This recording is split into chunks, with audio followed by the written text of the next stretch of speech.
What is going on, guys? This is your main man Ben here, and we are Talk Active. I work in technology field as PC tech administrator analyst for at least 10 years. I like cycling, boxing, outdoorsy things. We generally talk about current events, technology, sports, cryptocurrencies, or sometimes by request.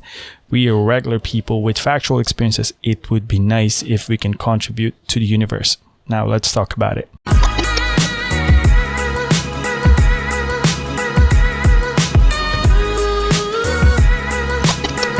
Hey on guys, episode 44 in our Talk Active. Forgive me because we are still under construction and we don't have a workspace to record, so we are here in our dining room. Yes, lovely dining room with the table full pack of stuff and stuff all over the place. Currently we have a construction going on in the basement. We are trying to finish up our basement and they are still working out to complete it. But you know, it's only like 7 days down, but they have did a very phenomenal, awesome job. We have recorded it and do some vlog video recordings, because it's 13-14 years we've been here in our house, and it's memorable to record these things. But today, guys, it's going to be episode 44. Once again, quick hit, very quick hit that would probably hit a lot of hitters. It's very hitting. Thursday. By the way, there's no school today for the kids. It's a holiday, Jewish holiday here in Maryland. But today we're going to speak about how do you respond on bad feedbacks. I know that there's a lot of things that runs through in your mind when it comes to feedback. I mean, almost everybody that I know is an expert on things in terms of criticizing themselves or criticizing others, and be so hypercritical of everything. Oh man, that is but how do you respond in things if you get corrected and you know that you're right? Or in case if you get corrected and you know that you might be wrong side of the coin. So if you get all these things going on, the topic is a broken disc. It's being discussed countless times on different sides of the world, on a different scenarios, traditions, and customs. Let's face this. Like in the Philippines, okay, I was born in the Philippines. I spent half of my life living in the Philippines, so you can talk back as a traditions. You can't talk back to your elders, or interrupt them while they are in the middle of talking or they're speaking. I mean, it's a general rule that you don't want to be rude. That's in America as well, but it's different down there, man. I mean, what they say is the end point and it's the dot. I mean, it's as far as I know right now, it's still active. But another example, in Chinese customs, this is a fact. They favor men almost on every aspect in Chinese custom life, like money, favors, inheritance, in holidays. They give more incentives, or for example, money to the men versus the women, and other things. So these are the things. Why are we backtracking this? Because it's important to look at how you're gonna accept that feedback, where we all facing this type of customs and traditions, and this been practiced for a long time. So this goes to other nations as well, just like Japanese traditions, customs, Koreans, etc. We mainly speak of this because, like, once again, I spent half of my life in the Philippines, and a good 20 years or so, and I saw some hardcore traditions there that has still been practiced till this day. But these are facts because I have lived that and I have experienced it during my stay in the Philippines and live there. So I can definitely, attest to it. But this modern times, these social media realms, the iPhones, cryptocurrency, COVID-19, big techs ruling the world, literally.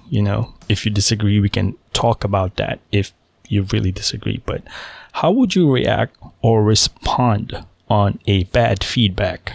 If there is a merit, this is just my 2 cents, in my humble opinion. If there is a merit, my answer would be accept and be thankful. Simple as that. No need to argue. Be thankful if you get corrected and move on, and put that in your experience and apply it. That would be a good example for I'll put it in there. I would attest this guy. I rode 100 miles in cycling with the hardcore training that I did, long rides, and I finished 103 miles in 10 and a half hours, including break. I will preach that. And then there's this another guy. He trains differently than I do. If I train and ride longer miles, he train little miles each and every day. 20 miles, 20 miles, 20 miles. He has more boost. And by the time he goes 103 miles, he finishes 8 hours. So that's 2 hours faster than me. If I have applied it and proved it, then I would be thankful because I have learned. So that's just a simple analogy of the example that I can share or point out. But so what happens if you do not prove your point? So you do not need to explain yourself. You do not need to encourage this feedbacks, because encouraging, it will only invite insult. When you invite insult, but if there's no merit, you do not need to prove your point. You do not need to explain yourself. You do not encourage. So encouraging it will only invite insult. That's a proven thing. We do not need more insult in our life. I know I don't want more insult in my life, so it's up to you if you want some more. But I would give you an example, okay? How can you explain or preach becoming a millionaire mindset and all that stuff if you yourself don't have $1 million right now, or maybe an asset that is worth 1 million this time, like right now? It's kind of hard to accept and digest that, right? It's not a drawing like in the foreseeable future or the current time. So it's really hard to sell that gig, preaching how to become a millionaire, but you don't have that. You see what I'm trying to say here? Or even better, this is an example of how you can prove a point, like economic status, community activities, conditions such as inflation, poverty, and success. If you're not living in that environment, or you do not live in that environment, it's kind of pointless. So basically, I can't speak on behalf of social media, because you just read it. That's way different. I can't say politically that this is what's happening in this country, but I do not live in South Korea or North Korea. There's really no basis. So I'll be relying on people like social media celebrities, their experience in their country, and take their word for it and use that to preach.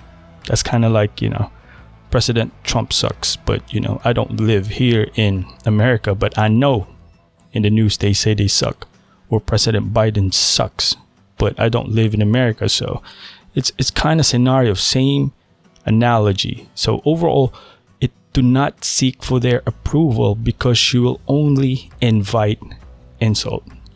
That would be the main focus of it. That would be the meat of the topic for today, guys. But by the way, we have 2 separate channels on YouTube.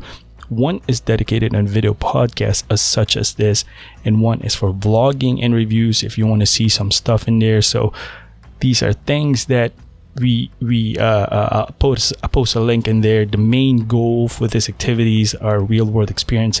People like me and you, regular citizens, we just figure out that we are so spoiled these days that we do not need to rely on a single entity or company for information. Why can't we just do it ourselves and be well informed, quicker, faster, and not polluted?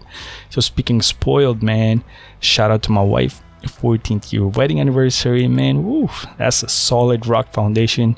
Once again, built and witnessed by us and God. Contract bound, not by this world alone, but beyond. So happy anniversary to you, wifey. I know the gift came a little bit, didn't arrive yet, but yeah, new iPhone's on the way. Thank you guys for watching, man. Always remember, God is good all the time. Peace out.